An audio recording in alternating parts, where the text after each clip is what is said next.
আজ 17 এপ্রিল 2024 শুক্রবার মিরপুরে শুরু হতে যাচ্ছে বাংলাদেশ ও নিউজিল্যান্ড মধ্যকার 3 ম্যাচের ওয়ানডে সিরিজ। সিরিজটি অনুষ্ঠিত হবে শেরে বাংলা জাতীয় ক্রিকেট স্টেডিয়াম মিরপুর এবং আজ সকাল 11টায় শুরু হওয়ার কথা ছিল। সিরিজের প্রথম অবস্থা 3 ম্যাচ সিরিজের প্রথম ম্যাচ আজকে।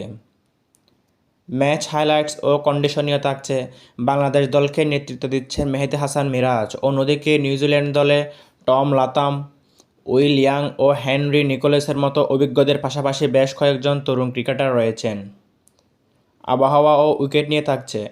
আজ ঢাকা তাপমাত্রা 34 থেকে 37 ডিগ্রি সেলসিয়াসের আশেপাশে থাকতে পারে। তীব্র গরমের কারণে টস জয়ী দল প্রথমে ব্যাটিং করার সিদ্ধান্ত নিতে পারে। বর্তমান র্যাঙ্কিংয়ের লড়াই। ওয়ানডে র্যাঙ্কিংয়ে বাংলাদেশের অবস্থান নবম। এই সিরিজে ভালো ফলাফল করলে 2027 বিশ্বকাপে সরাসরি অংশগ্রহণের পথে বাংলাদেশে আরও এক ধাপ এগিয়ে যাবে। বাংলাদেশ দল সম্প্রতি ও পাকিস্তান, ওয়েস্ট ইন্ডিজের বিপক্ষে সিরিজ জয়ের আত্মবিশ্বাস নিয়ে আজ মাঠে নামবে।